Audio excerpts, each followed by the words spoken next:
Laduni itu bukan orang banyak zikir, orang banyak baca. Laduni itu ketika si kolbu tahu dari mana dia menggali. Kolbu menggali dari buku, atau kolbu menggali dari lub dan sirnya. Kalau dia menggali dari lubnya, dia bisa memprediksi masa depan. Jika dia menggali dari sirnya, dia dapat membaca rahasia apa saja di alam semesta. Kalau pakai ruh, nggak ada batas, unlimited. Itulah rohani Rasulullah Sallallahu Alaihi Wasallam. Jadi yang pakai ruh itu cuma Rasulullah. Ciri-ciri orang yang diselamatkan Allah, Allah kirim tentara cahaya, tentara ma'rifat, tentara laduni. Ciri-ciri orang itu tidak diselamatkan oleh Allah. Allah biarkan dia bergejolak, bergelimang dengan kegelapan dan selainnya. Sama-sama zikir, tapi sekarang sibuk dengan kasyaf. Sibuk dengan urusan jin. Sibuk dengan urusan-urusan yang menghalangi dia kepada Allah Subhanahu wa taala.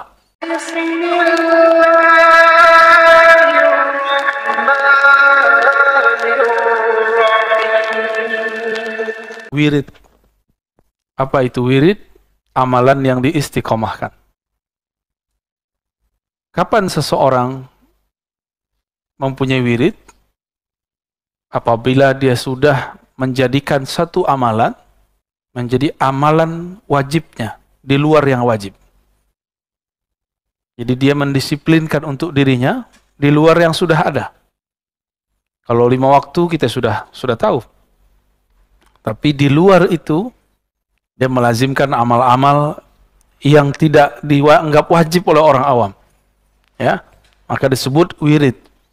Maka wirid itu bisa berupa amal fisik seperti sholat. Sholat kebetulan di dalamnya ada juga kaul. Ya, ada juga yang amal maliyah. Jadi fisik, badani, fi'li, kauli, ada mali. Ada juga mal, pakai harta. Orang yang rutin setiap hari bersedekah, itu jadi wirid. Atau setiap minggu berarti dia berwirid. Setiap bulan berarti dia berwirid. Ada yang menjadikan wiridnya umrah setiap tahun. Ada yang ulama kita menjadikan wiridnya setiap tahun haji. Apapun caranya dia pergi haji. Dulu ada imam-imam kita yang hajinya 60 kali. Umurnya 80, berarti dari umur 20 sampai wafat dia selalu berhaji. Tapi khusus dia, bukan kita ya. Baik. Tapi wirid secara umum amalan bacaan yang kita rutinkan atau amalan fisik yang kita dawamkan. Misalnya teman-teman ini suka puasa Senin Kemis, maka disebut wirid.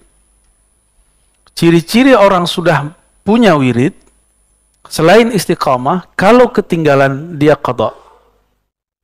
Jadi kalau antum ini, malam tadi zikir, ketiduran, qada besoknya.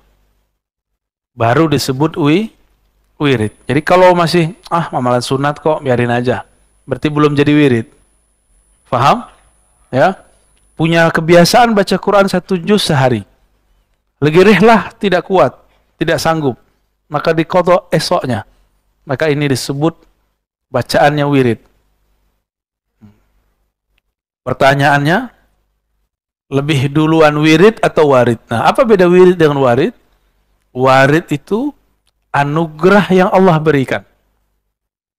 Bisa maqam, rasa hal ya, getaran saat berzikir. Rasa makna yang muncul dalam berzikir disebut warid. Duluan mana rasa itu datang atau wiridnya duluan? Nah, kalau rasa dulu, itu yang benar. Karena rasa itu datang dahulu, baru kita wirid. Namun karena kolbu ini berpenyakit, rasa itu datang terasa bagi dia hambar. Sebagaimana orang sedang sakit, diberikan makanan terlezat, dianggap itu bikin mual. Coba orang lagi demam kasih sop daging, mual nggak dia? Mual, Pak. Orang yang bukan mempunyai kolbun salim, kolbu yang selamat, diberikan wirid, diberikan zikir, itu kolbunya nggak merasakan nikmat. Jangan-jangan kita yang begitu, ya? Kayaknya rata-rata begitu deh ya. Sholat subuhnya masih kepikiran kemana-mana soalnya. Jadi warid itu hal rohani, keadaan rohani, anugerah rohani yang Allah berikan kepada orang yang berwirid. Bagi orang awam, beramal dulu baru dapat wirid, dapat warid. Itu terbalik. Bagi ulama yang mengenal Allah, karena ada warid turunlah kita dapat berwirid. Masalahnya, tadi, kalau hati kotor, hati sakit, tidak bisa menikmati makanan hati. Ilustrasi lain. Ilustrasi lainnya, kalau kita masuk masjid dalam keadaan junub, berani nggak? Dalam ilmu kitab ini, kitab hati, kitab hikam, orang yang lalai kepada Allah disebut junub kolbunya. Jadi kita ini junub terus kayaknya ya.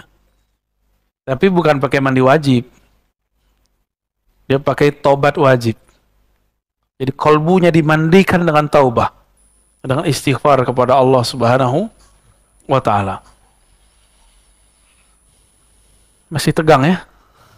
Allahumma salli ala sayyidina. Sayanya yang masih tegang.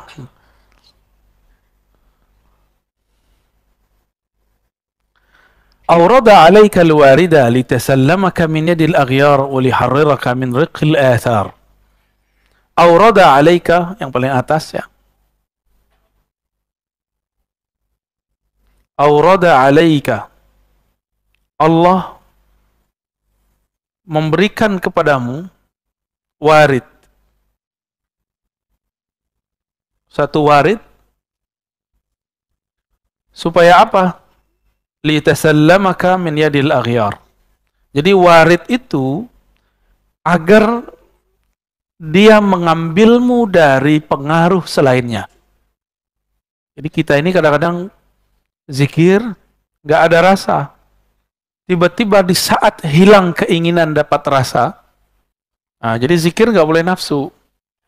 Baca Quran nggak boleh nafsu, Pak. Kalau zikir punya nafsu, pengen khusyuk, nggak dapat khusyuknya. Ya. Zikir pengen usul, pengen sakti, nggak sakti tuh. Ya. Sama dengan ketemu guru, ketemu ustadz pakai nafsu, nggak akan ketemu. Nggak usah nafsu, ya. Segala sesuatu itu biasa-biasa aja. Jangan terburu-buru, jangan tergesa-gesa, jangan maksa-maksa. Jangan maksa Allah juga. Kalbu kita belum siap. Antum mau merasakan yang Nabi rasakan. Ntar keluar rumah, pohon ngomong. Berani nggak? Paling-paling besok gila. Ngomong-ngomong sendiri, ya, ngomong sama pohon. Gak sanggup kita. Maka Allah Subhanahu wa ta'ala mengambilnya pelan-pelan. Ada yang diambil langsung. Yang diambil langsung, terjadilah apa yang disebut majzub. Tahu majzub? Masih ingat ciri-ciri wali? Macam-macam wali ada 3. Wali malamatiyah, wali majzub, wali sufi. Wali majzub, ini yang mendadak diambil oleh Allah Subhanahu.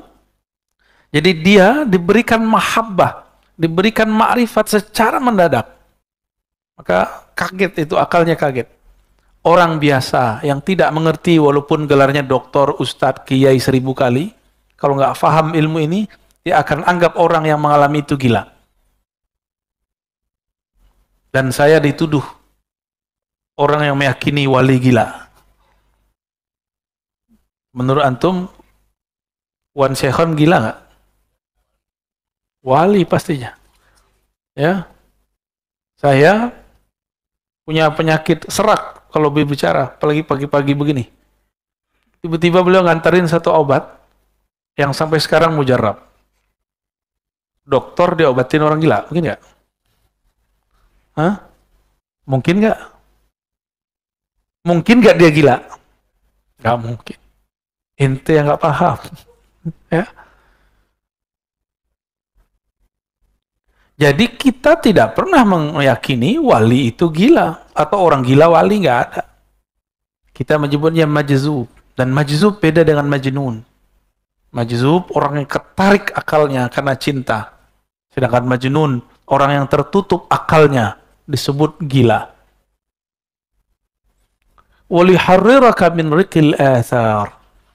Allah memberikanmu warid, pertama menyelamatkanmu dari selainnya, yang kedua membebaskan kamu dari perbudakan athar alam semesta.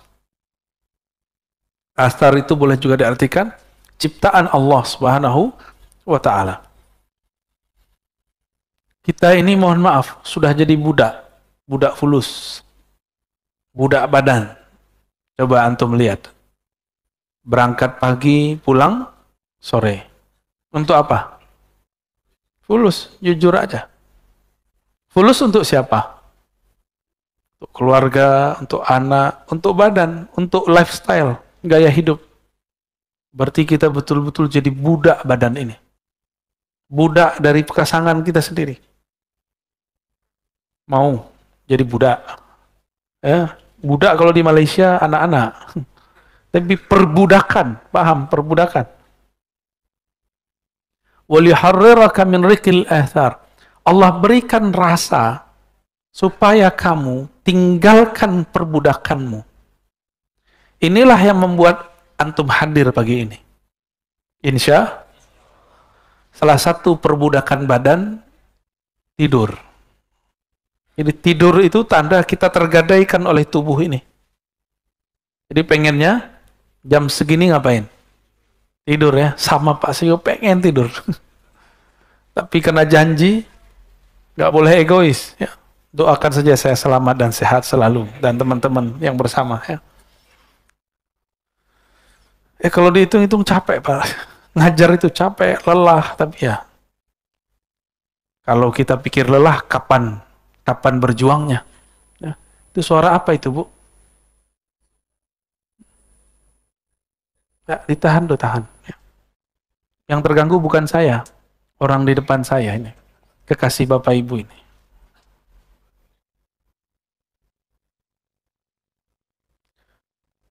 Untuk apa wirid itu? Untuk apa warid itu? Liyukhrijaka min sijni wujudika ila fada'i syuhudik. Jadi kita diberikan rasa dalam berzikir. Tujuannya ini. Liyukhrijaka, untuk mengeluarkan engkau min sijin. Sijinnya ini penjara. Kemarin saya ketemu dengan ketua rutan di pelosok negeri, di perbatasan Kalimantan Barat dengan Malaysia. Bapaknya baik sekali. Kita disambut benar-benar baik. Sebelum saya keluar, selesai kita ngisi kajian untuk para napi, nggak tahu napi namanya. Tiba-tiba ketua lapasnya, ketua rutan yang ngomong, Ustadz, doakan saya pindah segera. Waktu kajian saya ngomong, semua kita ini terpenjara. Saya tunjuk dia, ini dia terpenjara, ini terpenjara semua. Bedanya, yang lagi ditahan dengan fisiknya. Yang sedang bekerja, dia tahanan pekerjaannya. Tahanan daripada tuannya, atasannya. Benar nggak? Suami istri, kalau tidak kenal Allah, tidak cinta Allah dan Rasulnya, menjadi tahanan rumahnya. Coba lihat suami-suami ngomongnya apa? Takut sama istri. Padahal yang benar hormat kepada istri, dua hal yang berbeda. Menghargai istri itu beda sekali. Banyaklah kiai-kiai takut sama istri ya. Kalau kiai sudah takut sama istri, gimana nasib jamaahnya? Kalau kiai sudah takut dengan yang di rumahnya, bagaimana dia berjuang melawan musuh di luar sana? Yang di rumah bukan untuk ditakuti, tapi dicintai dan dihargai, udah sederhana. Dan mereka harus jalannya bersama Allah. Maka bahtera rumah tangga yang bukan karena Allah, bubar aja. Ya, untuk apa dipertahankan? Antum akan menjadi budak selama-lamanya. Jadi kalau nggak betul-betul sejalan kepada Allah, nggak usah dipertahankan. Satu mau kemana, satu mau kemana. Tapi saya yakin orang yang jatuh cinta, jika berbicara dengan cinta, dia mudah dibawa kepada Allah Subhanahu wa Ta'ala. Maka di rumah jangan keras-keras, Pak, ya. Mentang-mentang udah ngaji hikam, terus kamu harus berwirid. Jangan begitu, biasa aja. Ya, dalam ilmu keruhanian, kita tidak boleh memaksa seseorang yang di luar dirinya. Maka wiridnya murid seorang santri itu ngaji. Kalau muridnya seorang pegawai, maka dia dikasih wirid doa berangkat dan doa pulang, tapi disisipkan di tengahnya. Wirid kamu yang hakiki adalah bekerja dengan jujur dan amanah. Itu wirid paling tinggi bagi orang bekerja. Bagi pemimpin-pemimpin, itu wiridnya adalah amanah dan adil.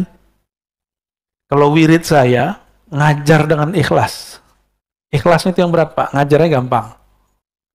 Tapi kalau sudah ikhlas, tidak ada lagi yang berat. Kenapa ikhlas itu berat? Karena pakai akal, diakal-akali. Tapi kalau sudah dengan ruhani, maka tiada hambatan. Bapak Ibu ini kan sudah bekerja, itu dengan hatinya. Maka tahu-tahu sudah 10 tahun bekerja, ya. Tahu-tahu udah 15 tahun bekerja. Tahu-tahu udah beruban, tahu-tahu udah jadi kakek nenek. Bener. Saking cintanya sama pekerjaan, lupa. Saya mau tanya, Bapak sudah nikah berapa tahun? Iya.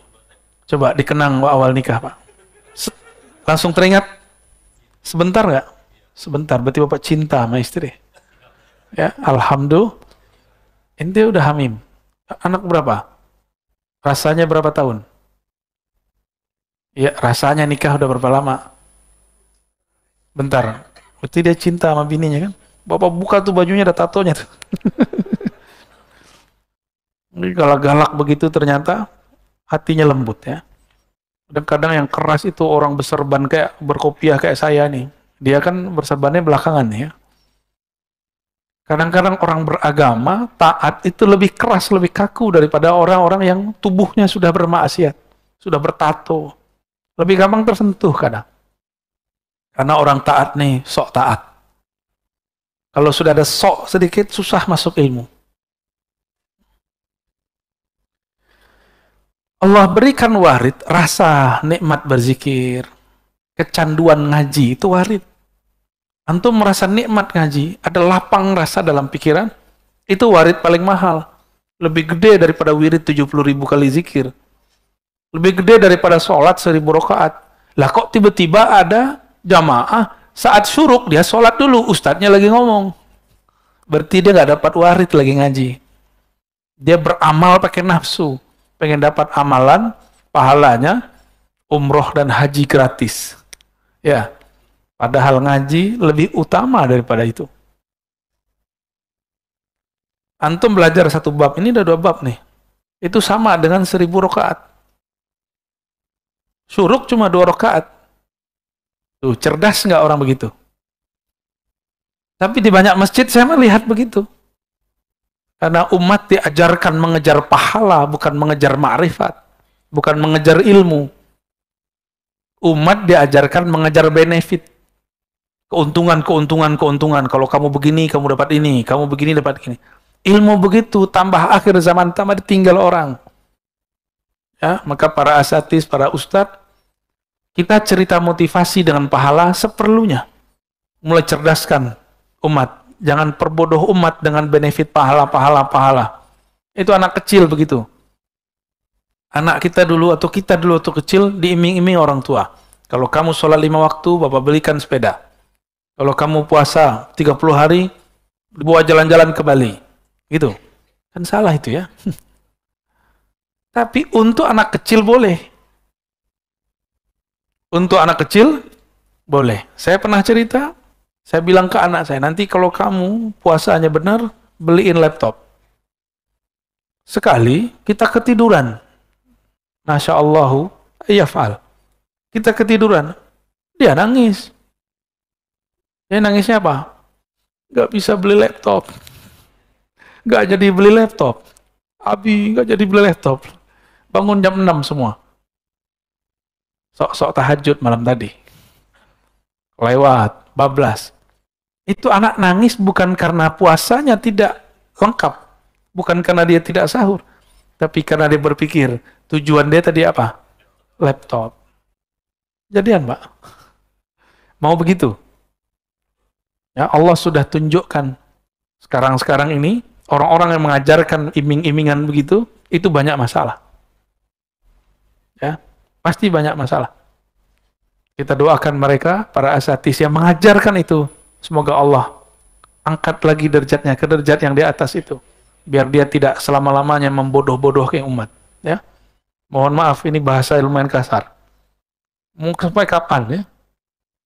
Ustaz, antum kajiannya berat sekali. Berat apaan? Antum aja bisa menikmati kan? Berat tapi jelas nggak apa-apa daripada udah ringan menyesatkan. Sijni wujudika, penjara wujudmu. Wujud ini yang pertama wujud badan. Apa kata kawan? Oh, nggak kuat, kayak ente nggak kuat. Jadi dia membawakan ke badannya, bukan kepada ruhaninya. Jadi dia lihat ada orang kuat, semangat, orang ini betul-betul mujahadahnya tinggi. Mikir, nggak mungkin kita nggak sanggup kayak dia. Berarti dia masih punya penjara wujud badannya. Ada juga yang penjara akal. Penjara akal. Nggak masuk akal. Yang paling lucu, ngomong kayak ilmiah, tapi salah bahasa. Nggak logis. Saya tanya, masuk nggak logis apa? Nggak masuk akal. Nggak masuk akal beda dengan nggak logis. Tahu bedanya? Apa bedanya, Pak? Jangan-jangan selama ini kita ngomong, kita nggak paham apa yang kita omongi. Apa beda akal dengan logis? Ada beda nggak? Nah, logis. Logis itu dari kata logos. Artinya ilmu atau kata.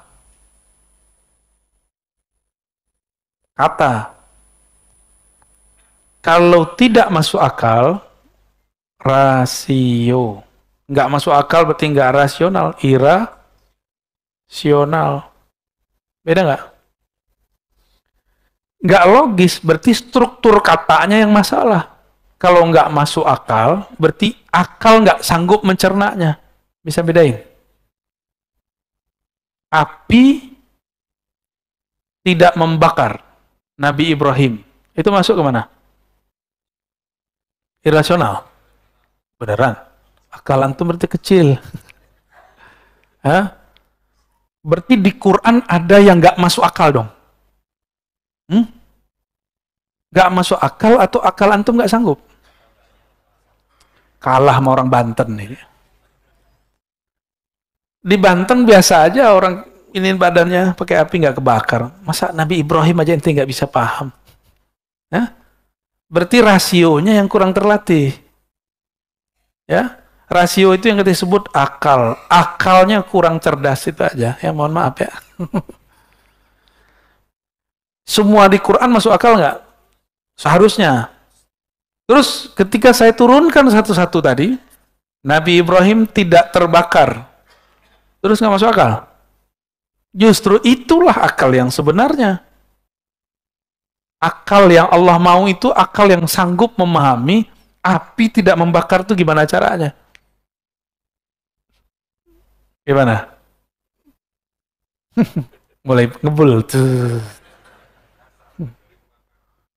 Jadi jangan sembarangan ngomong nggak logis ya. Nggak logis itu nggak sesuai dengan struktur kata-kata atau ilmu. Ini istilahnya orang hukum. Orang hukum tuh ngomong argumen Anda tidak logis. Baru pas. Ya. Coba kan ada persidangan nih tiap minggu yang masuk ke YouTube hasil-hasilnya.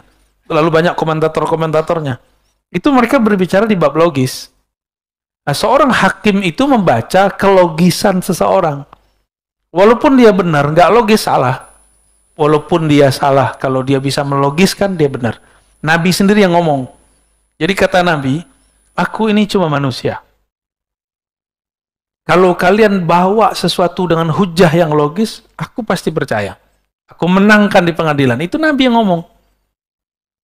Maka banyak kasus dari zaman Rasulullah, karena orangnya tidak bisa membawa hujah, dia gagal di pengadilan. Bukan berarti pengadilannya nggak adil. Pengadilannya adil secara logis. Tapi mungkin nggak adil secara perasaan. Gitu. Ya. Jadi versi orang awam itu beda. Keadilan dengan versi ahli hukum. Itu berbeda, Pak. Jadi jangan-jangan selama ini kita bilang nggak adil itu versi kejahilan kita. Ya. Di zaman Rasul kejadian kok. Memang Nabi nggak kasyaf, Nabi kasyaf. Jangankan Nabi, Imam Abu Ishaq Syirazi habis memutus, ada dua orang datang saling tuduh-menuduh masalah maling. Kalahlah orang kedua, padahal dia tidak salah. Besok bakal dipotong tangannya. Subuh-subuh seperti ini, tar siang mau dipotong. Imam Abu Ishaq Syirazi mimpi bertemu Rasulullah SAW. Apa kata Rasulullah SAW? Wahai Abu Ishaq, akhta'ta, kamu salah. Sebenarnya yang maling yang pertama, yang kedua tidak dapat bawa hujah. Bangun tidur, beliau tidak merevisi hasil keputusannya. Karena secara bukti yang dapat bawa bukti siapa? Karena kalau ilmu itu, pengadilan itu pakai perasaan, hancur Pak pengadilan. Jadi di pengadilan itu pakai bukti. Meskipun antum ini benar, nggak bisa bawa bukti, lewat. Nggak usah begitu, orang menikah aja begitu. Kawan kita tiba-tiba dicerai sama suaminya, padahal dia nggak pernah ikut pengadilan. Ternyata itu si suaminya bisa merekayasa, pakai orang dibayar, seakan-akan udah selesai, tahu-tahu surat udah turun. Bisa begitu, Pak. Jadi hakim cuma baca indikator yang datang kepada dia. Tapi karena orang komentar sekarang di luar ilmunya. Seakan-akan dia menguasai semua ilmu. Jadi beda logis dengan masuk akal? Beda ya. Penjara akal, penjara ketika akalnya masih belum dicerahkan, diberi cahaya oleh cahaya ilmu Allah Subhanahu wa ta'ala. Maka akalnya akan menghambat. Gak masuk akal nih. Masa bisa begitu? Masa bisa Isra Mi'raj sampai ke langit? Nah, itu penjara akal tuh. Kita punya seorang guru dulu, dia nggak punya kerjaan, Pak. Menurut kasat mata. Tapi dia ngajar. Kita lupa, ngajar itu juga pekerjaan. Bedanya, kalau kita kerja untuk bos kita, dia kerja untuk Allah. Allah yang jamin dia. Lebih banyak mobilnya dari orang yang kerja untuk dunia. Lebih banyak tanahnya. Orang datang, Pak Kiai, saya mau kasih tanah. Pakai syarat, tidak, bil. 10 hektar, 10 hektar. Orang kerja 50 tahun, 1 hektar pun tidak dapat ya.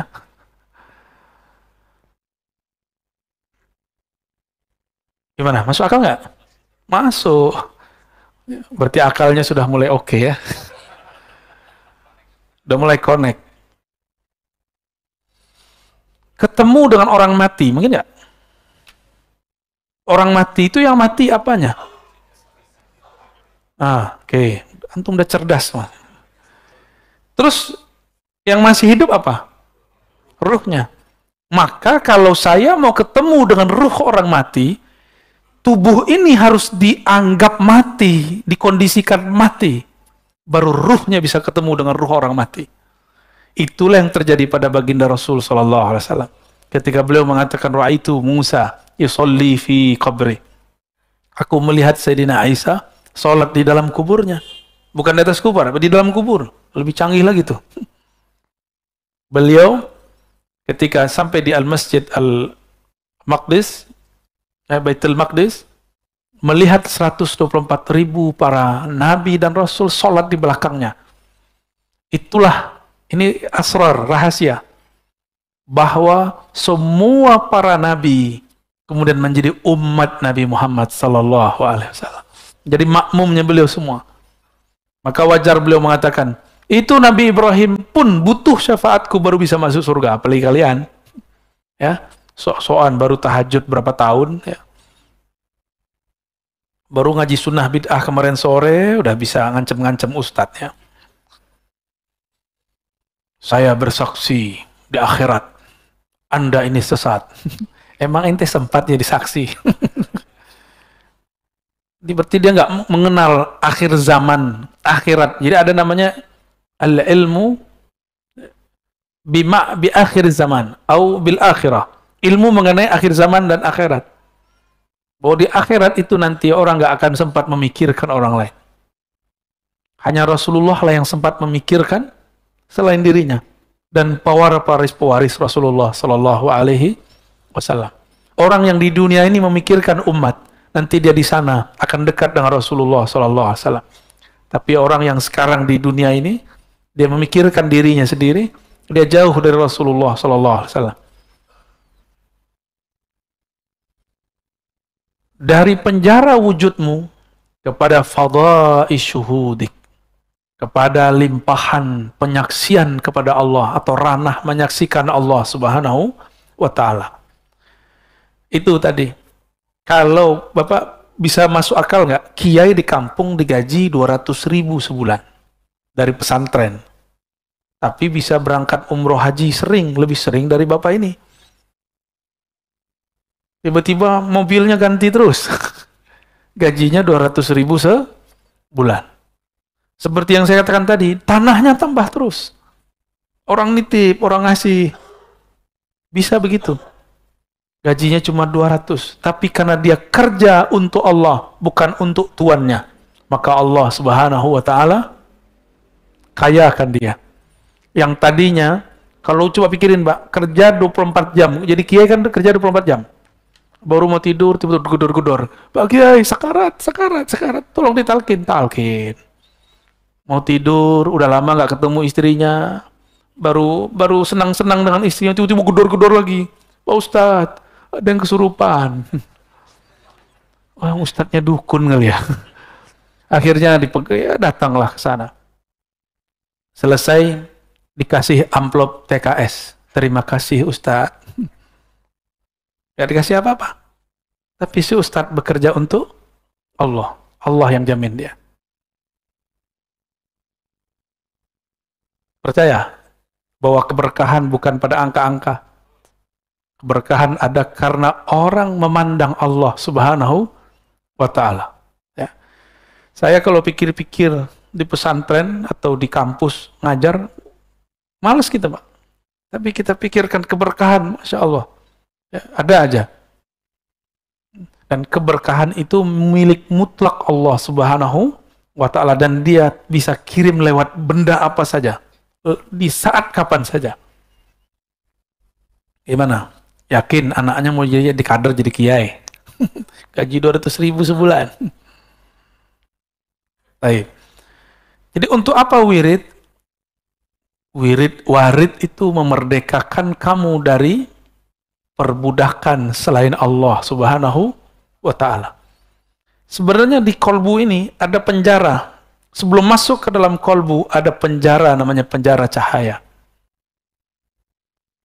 Jadi orang kalau masuk ke situ, dia sudah merdeka dari yang sebelumnya, tapi masuk ke penjara baru. Ini ada teksnya di sini ya. Al-anwar matayal qulubi wal asrar. Al-anwar, apa arti anwar? Cahaya, ada namanya anwar? Ada ya? Anwar, cahaya-cahaya itu, matayal qulub. Mataya, ini boleh diartikan kendaraan.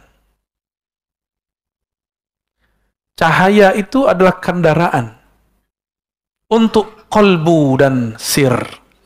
Ini kolbu, ini sir ya. Apa arti sir? Jadi kolbu kita itu ada lapisan-lapisannya. Lapisan terdalam sebelum masuk ke ranah ruh namanya sir. Ya. Nih kalau kita buat, nih anggaplah sumur. Ini sumur kolbu. Kalau kita lihat ke dalam sumur, terlihat seperti ini, tambah dalam. Nah ini kolbu. Ada lagi ke dalam, terus ke dalam. Ya.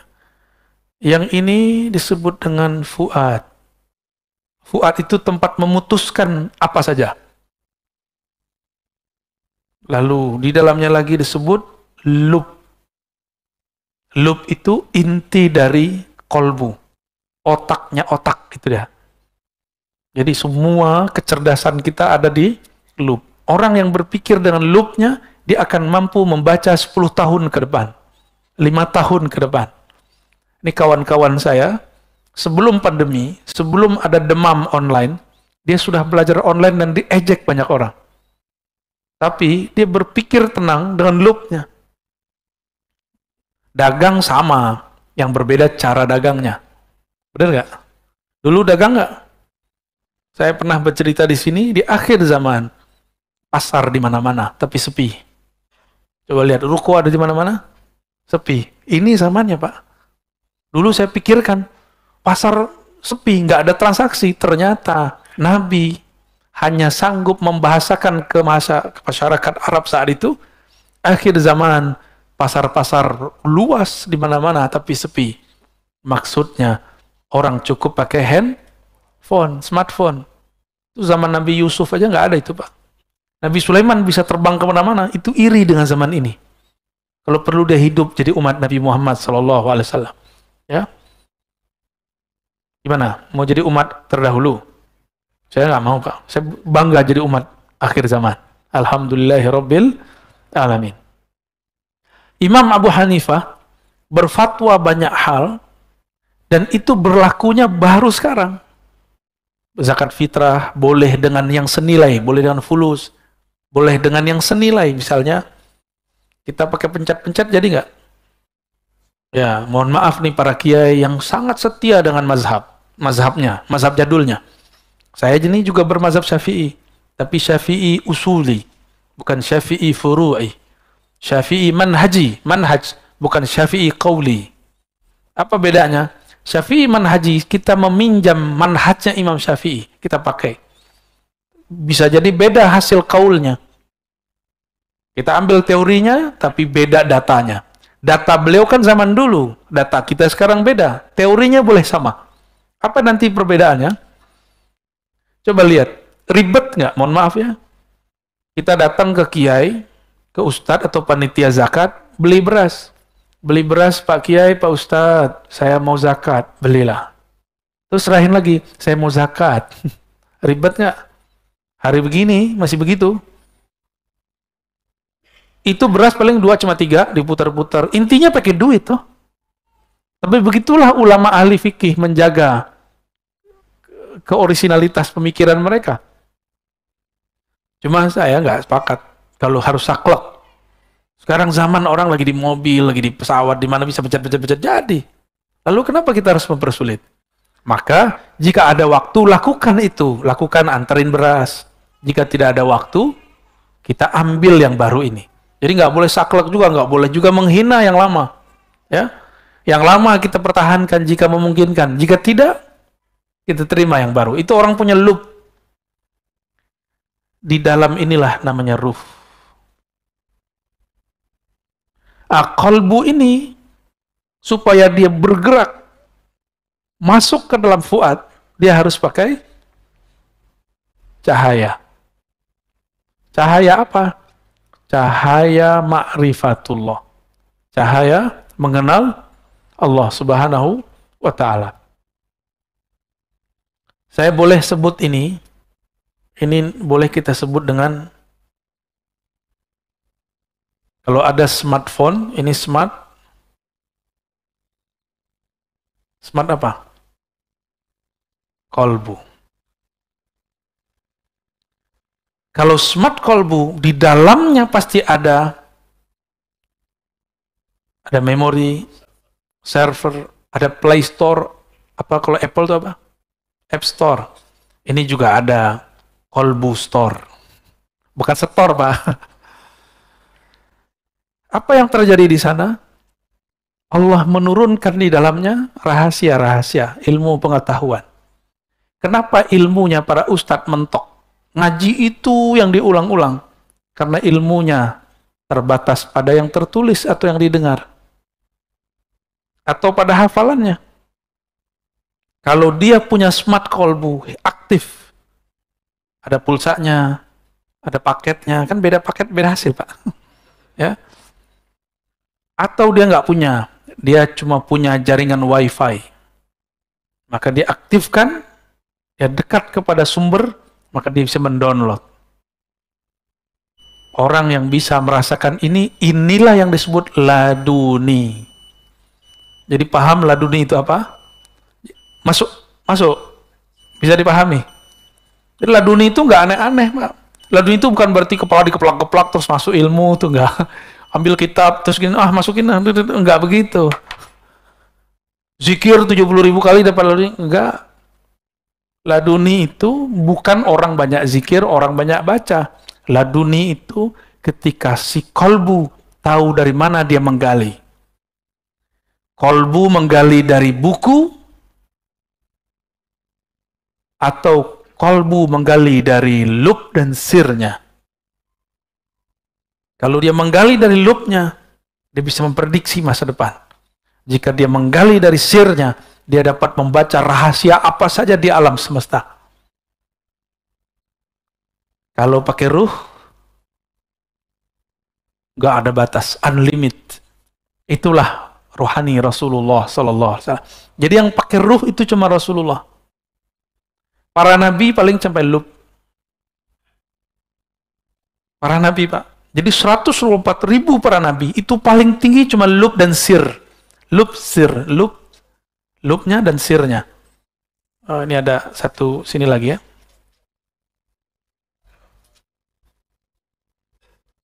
Sampai di situ para nabi.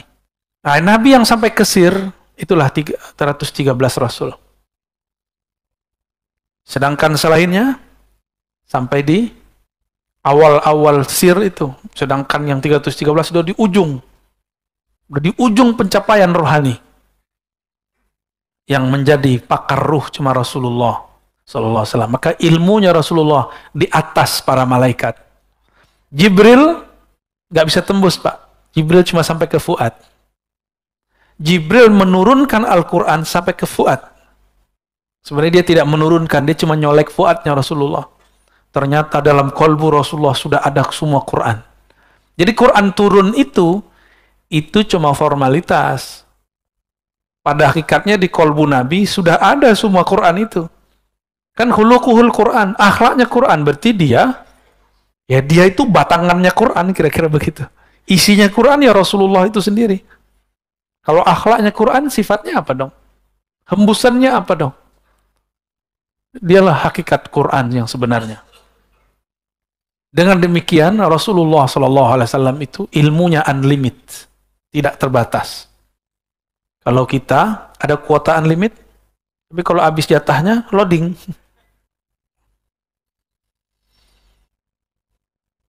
Smart kolbu inilah kolbunya para wali, kolbunya para nabi. Salatullah wassalamuhu alaihim. Gimana? Cukup? Beneran? Bermukodimah ini ya. Ya udah, aneh tambah satu lagi hadiah buat antum ya. Jangan sholat syuruk ya. Orang lagi bagi-bagi asror, dia malah sholat syuruk. Yang paling lucu, kawan kita sholat. Saya nggak tahu dia sholat sunat atau sholat wajib. Saya lagi bahas asror. Dalam sholat dia dengerin ceramah saya. Ya. Beramal jangan dengan nafsu ya. Beramal itu ya dengan makrifat itu kita beramal. Kita ini kan senang sibuk, tapi hasilnya dikit.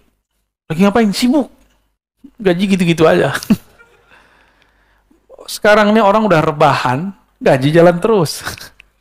Ya, kaum rebahan. An-nuru jundul qalb. Cahaya keilmuan itu, cahaya makrifat itu jundullah, tentara Allah. Jundul qalbi, tentara qalbu. Tentara butuh komando nggak? Butuh komando. Betul. Beneran. Maka ini qalbu harus dilatih mengomandoi nur. Butuh mursyid. Syaikh yang membimbing dia. Kalau enggak nanti, ketika ada cahaya yang tadi tidak terlihat, namanya kasyaf. Paham? Kalau sesuatu terlihat, kolbunya belum terlatih, nanti kolbunya akan tersesat pada kasyaf syaitan. Nah, kasyaf ini terbagi, ya, kasyaf, apa arti kasyaf? Terbukanya tabir gaib. Kasyaf, ya. Terbukanya tabir gaib. Kasyaf ini ada kasyaf syaitani. Bukan Pak Tony, ya. Jangan tersinggung nanti Pak Tony. Ada kasyaf, ada banyak ini, ya. Malaki. Malaikat. Kasyaf malaikat biasanya dengar zikir. Jadi antum nih kalau jalan, mungkin ada di antara kita nih, pas jalan keluar, dengar pohon zikir. Itu namanya kasyaf malaki. Ya. Atau seakan-akan terbawa ke alam lain, lalu melihat ada sekelompok komunitas di alam yang kita tidak tahu alamnya, mereka sholat, mereka zikir. Ya. Itu namanya malaki. Asik, Pak. Alam-alam begini nih asik. Termasuk yang syaitoni ini, asik. Bener asik. Terus, ada kasyaf akli. Akal kita. Yang paling tinggi kasyaf ilahi. Apa perbedaannya? Antara ini kita hapus saja ya. Syaitoni dan ilahi. Perbedaannya cuma satu. Ilahi menambah seseorang ma'rifat kepada Allah, membuat dia tambah merasa hina, sedangkan kasyaf syaitani membuat dia merasa sakti, mulia, wali. Dia merasa dirinya lebih tinggi dari wali manapun. Syaitani ini biasanya dicirikan dengan melihat aib-aib orang.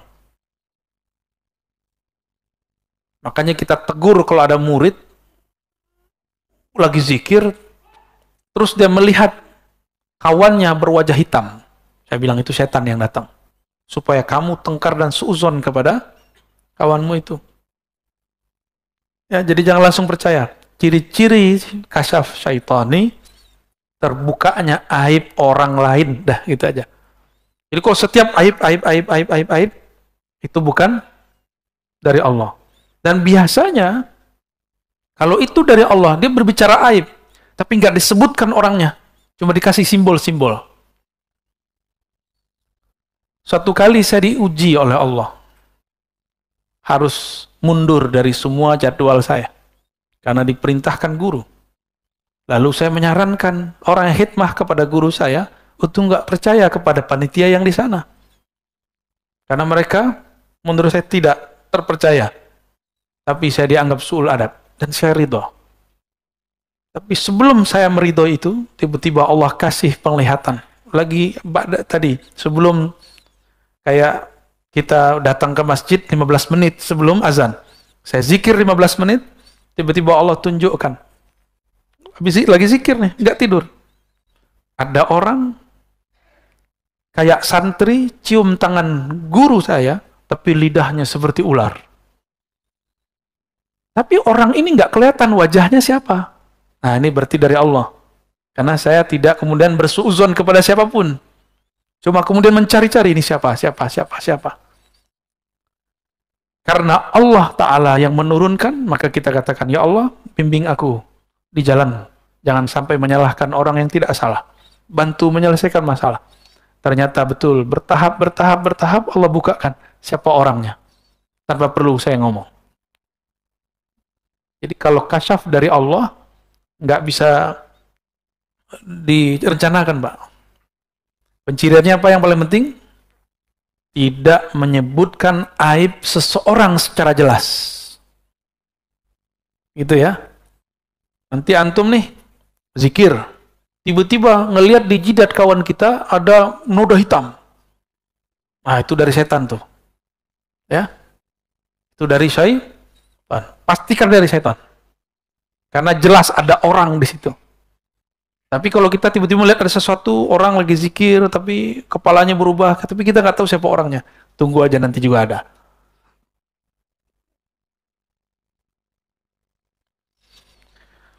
Cahaya itu tentara kolbu. Kama anna zulmata jundun nafs. Sebagaimana kegelapan adalah tentara jiwa, diri, nafsu.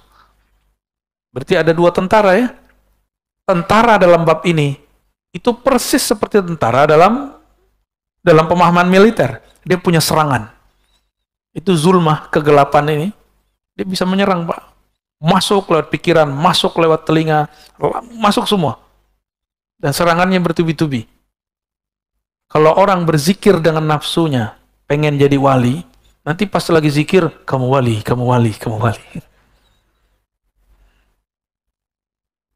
Faiza aradallah ayyan surah abdah amaddahu bijunudil anwar. Ciri-ciri orang yang diselamatkan Allah, Allah kirim tentara cahaya, tentara ma'rifat, tentara laduni. Ciri-ciri orang itu tidak diselamatkan oleh Allah.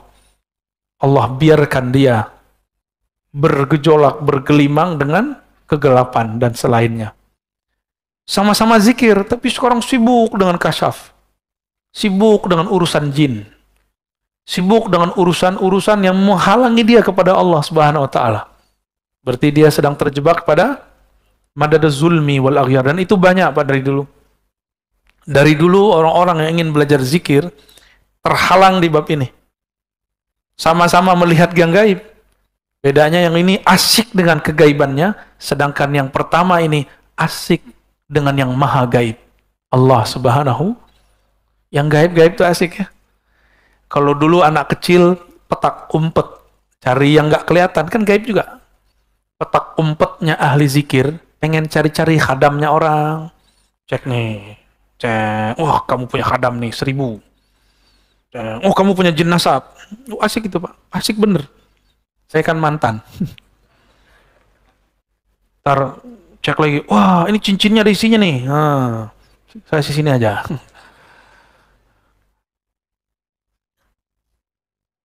Maka kalau Bapak Ibu nih simpan benda-benda yang diisi-isi, saran saya dikubur aja. Kubur atau kasih ke orang ahli atau taruh di museum. Ya. Keris diisi itu ganggu Pak nanti. Ganggu zikir. Jimat udah, buang tuh jimat ya, bakar, ya. Kalau ada kalimah Allah bakar. Kalau cuma benda-benda udah taruh aja. Bergantunglah kepada yang maha abadi. Jangan bergantung lagi kepada yang tidak abadi. Tawakkalu 'alal hayyil ladzi la yamut. Kalau engkau hendak bergantung bertawakal, bertawakallah kepada yang hidup tidak pernah mati. Bertawakal berserah kepada guru-guru bakal mati. Sudah berapa banyak murid-murid jamaah, murid tarekat, murid zikir, kelimpungan sekarang gurunya mati. Wafat syekhnya. Jangan bergantung sama guru. Apa kurang cukup pelajaran dari Sayyidina Umar? Saking cintanya, lagi mabuk cinta sama Rasul Shallallahu Alaihi Wasallam, tahu-tahu Rasulullah meninggalkannya. Kata beliau, siapa yang mengatakan Muhammad mati, aku matikan dia. Umar, Pak. Itu terjadi Pak di banyak komunitas zikir. Guru itu berjasa menjadi pintu. Kalau udah masuk, sudah bersama yang di dalam pintu. Jangan usah dibawa-bawa pintunya. Ya. Paham maksud saya? Sayyidina Ali mengatakan, Ana madinatul ilm, wa aliyun babuha. Nabi Muhammad SAW menyebut Sayyidina Ali, aku kota ilmu, Ali pintunya. Itu hadis mutawatir, didhaifkan oleh kelompok pembenci Ahlul Bait. Ahlus Sunnah cinta sahabat, cinta Ahlul Bait. Kita respect kepada dua golongan ini. Jadi ciri-ciri ahli sunnah yang sebenarnya cinta ulama, sahabat, cinta Ahlul Bait. Cinta Ahlul Bait bukan berarti membenarkan semua kata-kata Ahlul Bait. Ini kan ada Sayyid, ya, ada Habib paling 1-2 orang. Ya dia sama kayak kita, tanya aja sama dia. Nggak ngaji dia jadi orang jahil. Nggak sholat dia jadi fasik. Ya, sama. Bahkan dosanya lebih besar dari kita. Karena di dalamnya ada darah Rasulullah SAW. Emang enak jadi Habib. Ya, kawan-kawan mau jadi Habib, atau Habib palsu, Habib PA atau ya, emang kalau udah pakai gamis jadi Habib, pakai jenggot ngomong tabarakallah, masya Allah. Enggak jadi Habib. Habib itu nasab dari Rasulullah SAW dan itu anugerah. Karena ada satu prestasi di alam sana dulu dia buat oleh ruhnya, maka dilahirkan sebagai Habib. Habib aja kadang nggak tahu Pak prestasi dia. Apa yang dia buat dulu di sana. Baik. Semoga Allah memberikan kita tentara-tentara kolbu dan diberikan kemampuan untuk mengemondoi tentara-tentara itu. Jangan sampai cahaya sudah masuk, tapi kolbu belum siap untuk merawatnya. Maka rawatlah kolbu, bergurulah kepada ahli kolbu. Fas'alu ahli zikri in kuntum la ta'lamun. Tanya kepada ahlinya jika engkau tidak tahu. Jika tidak tahu fikih, tanya ke ahli fikih. Jangan tanya ke sufi. Jika tidak tahu tasawuf, tanya ke ahli tasawuf. Jangan tanya ke salafi. Jika nggak mengerti tentang dakwah, jangan tanya kepada ustadz yang cuma ustadz yang malas gerak, apa namanya, mager. Ada ustadz mager, Pak, dia di rumah aja ya, nggak apa-apa juga sih. Jangan tanya jemaah tabligh kepada ustadz mager, nggak paham dia. Sebagaimana antum jangan tanya persoalan suluk khalwat kepada orang yang sedang rehlah dakwah. Dulu kita khuruj, saya ikut khuruj dulu. Sampai di satu tempat, itu orang kampung sana suluk tarekat. Zikirnya Allah, Allah. Setahu saya, dalam khuruj ada bab tidak boleh membicarakan atau menyalahkan khilafiyah. Ini kawan saya, menyalahkannya. Diusirlah.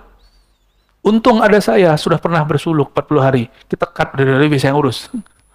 Akhirnya, jadi bersahabatlah kita sama orang yang tadi disalah-salahkan itu. Malah dia baca-baca isi hati saya. Dia kira saya nggak bisa baca juga. Baik, alhamdulillahi rabbil alamin. Ngebul ya. Semoga Allah kirim tentara kolbu, bukan tentara nafsu. Dekati ahlinya, jangan jauh dari mereka, amalkan ilmunya. Insya Allah tentara kolbunya dapat dikendalikan. Ya. Amin ya Rabbal. Mungkin ada 1-2 pertanyaan. Wow, ini udah sering nih. Anu kali beli ya. Fadal.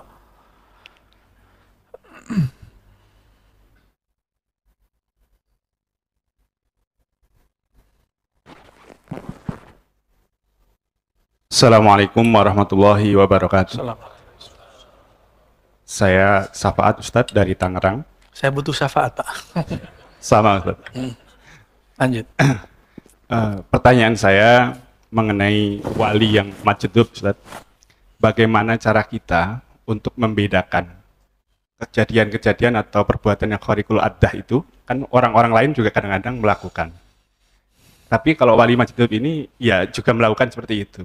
Tapi untuk kita membedakan mana yang kita bisa kategorikan sebagai wali majdub dan khariqul adah yang tidak termasuk.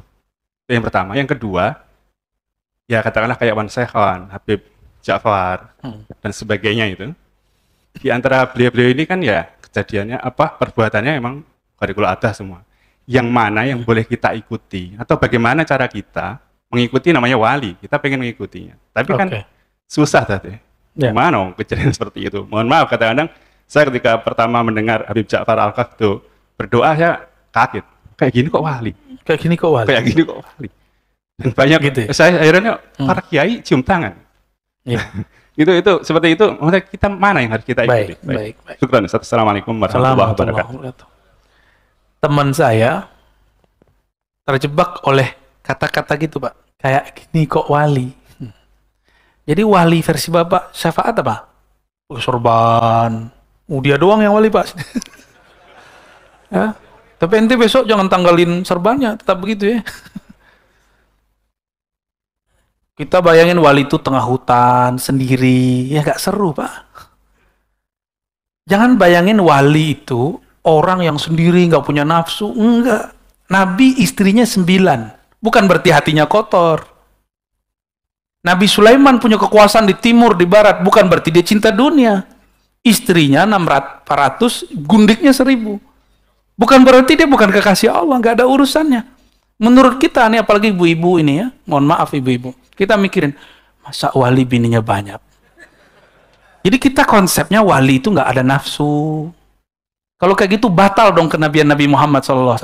Batal dong kenabian Nabi Sulaiman. Kenabian Nabi Daud. Istrinya banyak.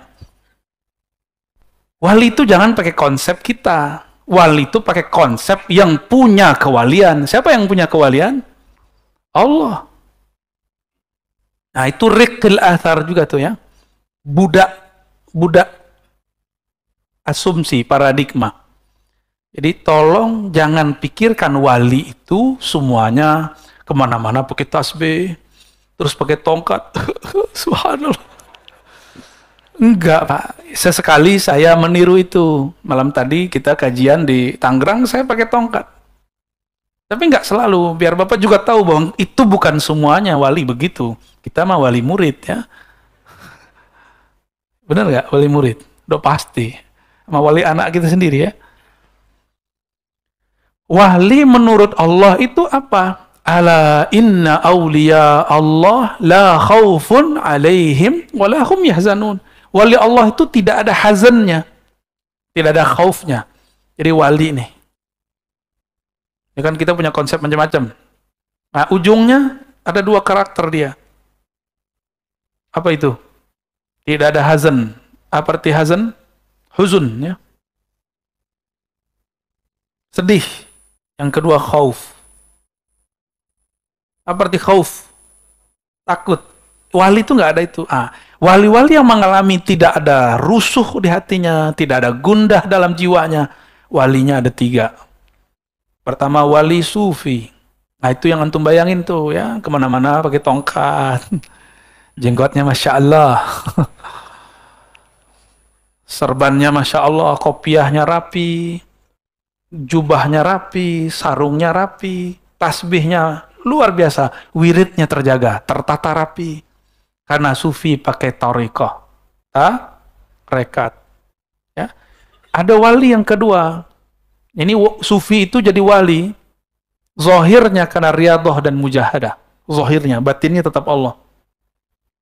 Karena dia rajin berzikir, berwirid, maka dengan asbab keberkahan itu Allah angkat dia jadi wali. Ada wali yang kita sebut tadi apa? Majzub. Majzub ini wali mahabbah. Ya, love. Orang kalau sudah jatuh cinta, hilang nggak akal sehatnya? Nah, ini cintanya bukan sama awewe. Ini cintanya sama yang ciptakan kecantikan perempuan itu. Gimana? Kita mabuk loh sama perempuan cantik. Benar nggak, Pak? Sebagaimana mbak-mbak itu juga mabuk sama bapak yang jelek-jelek ini. Betul-betul memabukkan. Itu baru cinta fisik. Yang mohon maaf, ya buang airnya masih bau lah. Ya. Itu wansehan, Pak. Sahabat saya saksinya. Buang air kecilnya nggak bau. Pipis. Itu air seninya nggak bau. Percaya nggak? Ini saksinya bukan 1-2 orang, hampir dimanapun dia kencing di situ, mohon maaf ya, bahasa kasar begitu. Itu orang mengatakan, kok nggak bau ya?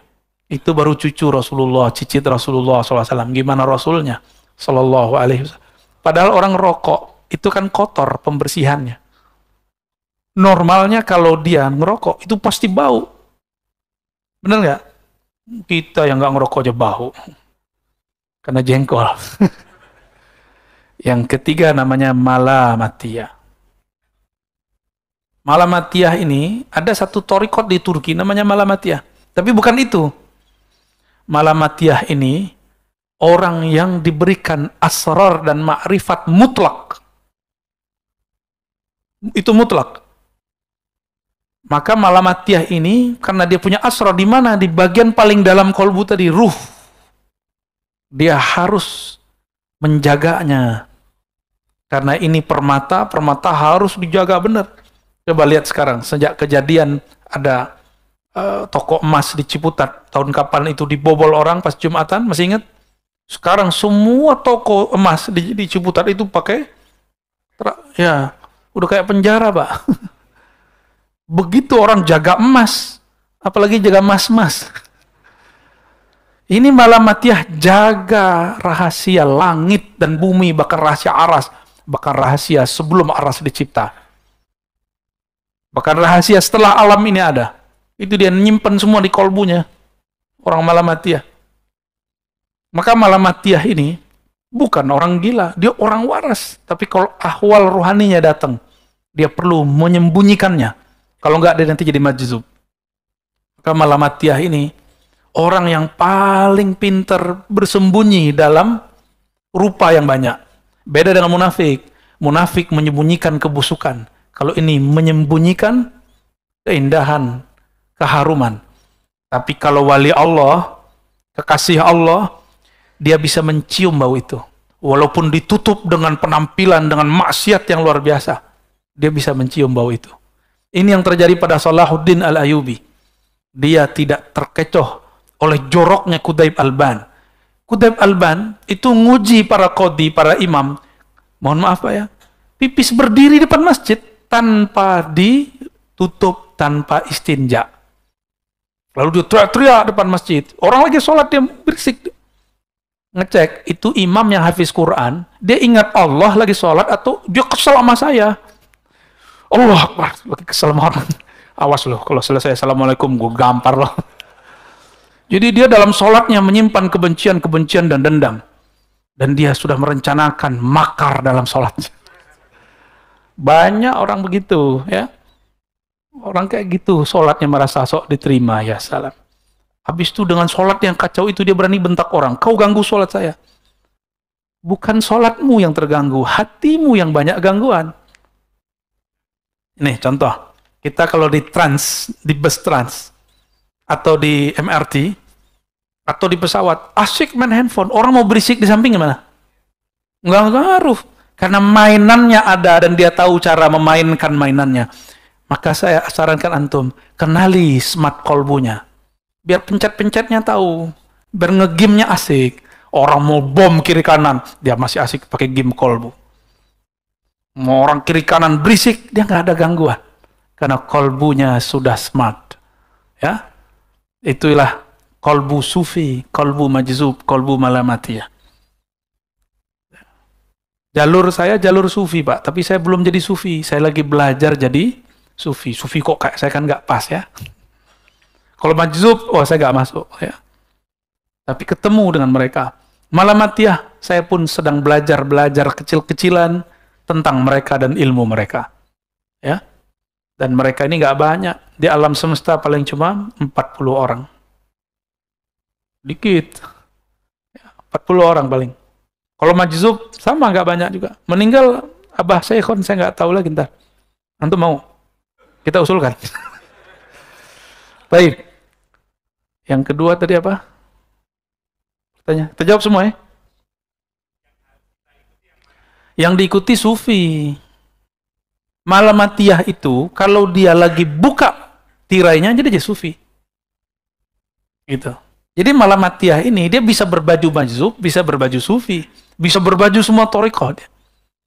Nanti antum kaget-kaget aja, nggak pernah nyantri, tapi ngomongnya lebih cerdas dari kiai yang nyantri 30 tahun. Ada orang nyantri 30 tahun? Nggak ada, anehnya nggak nyampe. Orang cuma di pesantren 15 tahun. Saya nggak ngerti ilmu ma'rifat akhir zaman. Sampai Allah kasih hadiah pandemi. Maka saya mulai belajar kepada orang-orang Malamatiyah. Oh, ribet Pak awal ketemu ya. Kita ini kan orang syariat. Ngaji hadis 15 tahun. Jadi membaca tuh hadis mana nih? Dia pakai hadis mana nih? Begitu terus. Jadi saya kalau screening orang pakai hadis. Wah, ini bukan ahli hadis nih, ahli hadas nih. Sekali ketemu orang Malamatiyah, Masya Allah, saya malu kepada Allah. Dia nanya, oh kamu ya orang yang hafal 4.000 hadis itu? Dia ngomong gitu, ini kan muji. Ini orang nggak pernah ngomong selama itu dengan orang-orang sekitar. Kok giliran sama saya, dia mau ngomong. Ternyata Allah kirim dia untuk membersihkan kesombongan saya belajar hadis. Pertanyaannya gitu. Kita kan senang Pak dipuji gitu. Kamu ya yang hafal hadis itu. Kayaknya pengen mau bilang iya. Tahu-tahu batin saya bilang, hati-hati. Kamu dijebak. Kamu lagi diuji. Akhirnya saya jawab, oh enggak kok. Sok-sok suci, sok tawadu. Paling cuma berapa Ki gitu. Bang, bos, saya manggil dia, saya lupa. Saya manggil dia apa ya. Orangnya jarang ketemu. Rambutnya dikuncir kayak celananya pendek Pak. Lebih tinggi dari isbal. Ketutup sedikit lah bagian lutut itu. Ngomongnya langsung nyodok ke dalam jantung saya. Dia tak kasih pertanyaan lagi. Oh, kamu itu yang dokter pinter. Salah. Saya bilang, ya, saya dokter terbaik. Wadah, kenapa? Disertasi saya dicetak. Ya, karena habis sudah kalau ya. Tapi kita hantam lagi. Jadi batin ini ternyata bisa dialog dengan batin. Malam itu cuma ngomong dengan beliau 15 menit sampai 20 menit. Tapi itu membersihkan hijab 15 tahun. Hijab merasa pakar hadis.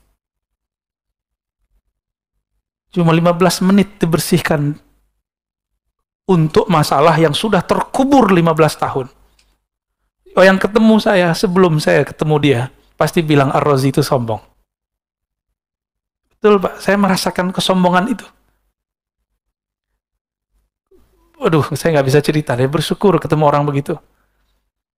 Jadi jangan-jangan orang yang muji kita itu sedang, ya Allah membersihkan atau menjeblosin sekalian. Jadi ujian itu dua aja, kamu lolos, kamu tidak lolos. Tapi tenang, kalau nggak lolos sekali kan bisa maju lagi. Rahmat Allah kan luas. Jadi nggak usah khawatir Pak ya, syafaat antum.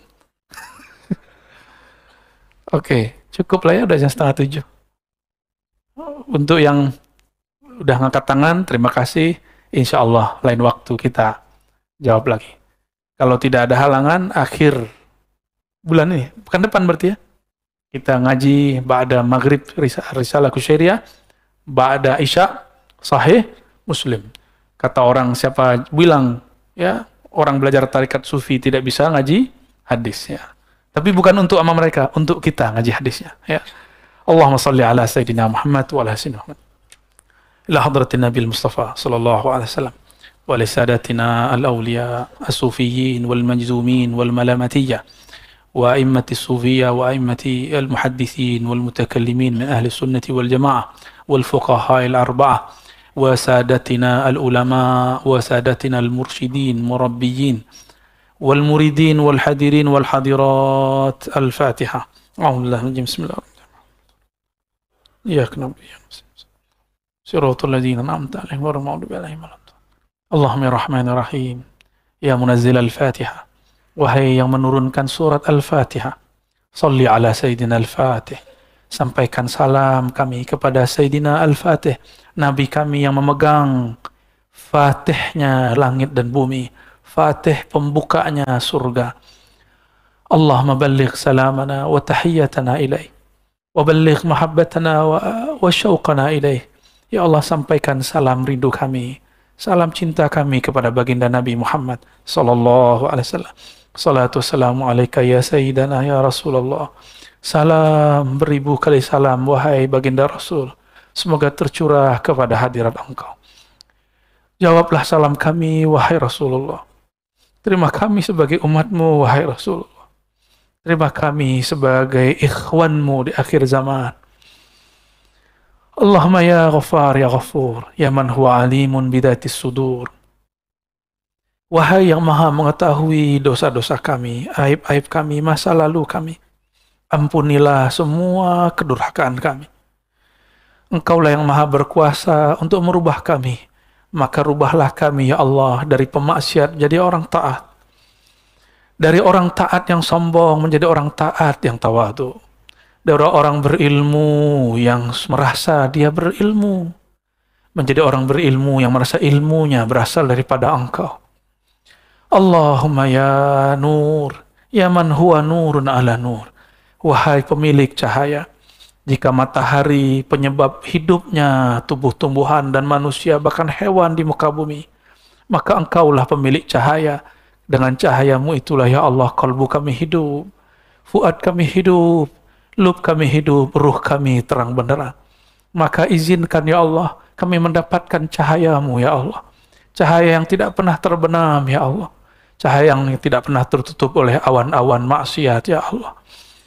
Allahumma ya Allah, bebaskan kami dari perbudakan badan kami, perbudakan nafsu syahwat kami, perbudakan akal pikiran kami, bahkan hijab-hijab yang ada di dalam kolbu, fuad, lub dan sir kami. Hantarkan kami ya Allah kepada kesadaran ruhani yang sebenarnya, mengenal Engkau tiada batasnya. Warzuqnal iman wal islam wal ihsan. Dengan kemuliaan Engkau ya Allah, berikan kami hakikat Islam, hakikat iman, hakikat ihsan memandang kepada Engkau. Allahumma ya Allah, kami punya keluarga, punya kawan, punya tetangga, punya bangsa dan negara. Maka rahmatilah semuanya ya Allah. Kami punya ulama, punya umara, jagalah mereka ya Allah. Kurangi perselisihan di antara mereka ya Allah. Jika mereka berselisih, bimbinglah mereka ya Allah. Ya Allah, kami sering terpancing ya Allah. Terpancing untuk hal-hal yang tidak penting ya Allah. Maafkan emosi kami yang labil ini ya Allah. Maafkan pikiran kami yang selalu suuzon kepada siapa saja ya Allah. Ya Allah, bikuwati jamalika wa jalalik. Ya Allah, dengan keberkahan jamal, keindahanmu, kelembutanmu, maka jadikan kami hamba-hamba yang di dalam kolbunya ada kelembutan, dalam kolbunya ada kasih sayang.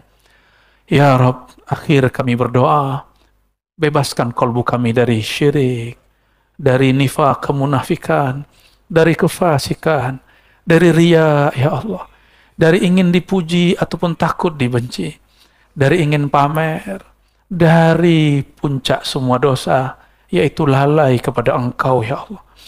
Maka dengan kudrah iradahmu, rahmatmu, ya Allah, bersihkan diri kami dari semua penghalang kepada Engkau, ya Allah. Rahmati kami, keluarga kami, orang tua kami, guru kami. Rabbana atina fid dunya hasanah wa fil akhirati hasanah wa qina adzabannar. Waqtim lana bil khairat walhamdulillahi rabbil alamin. Subhanakallahumma wa bihamdika asyhadu an la ilaha illa anta astaghfiruka wa atubu ilaik. Assalamualaikum warahmatullahi wabarakatuh.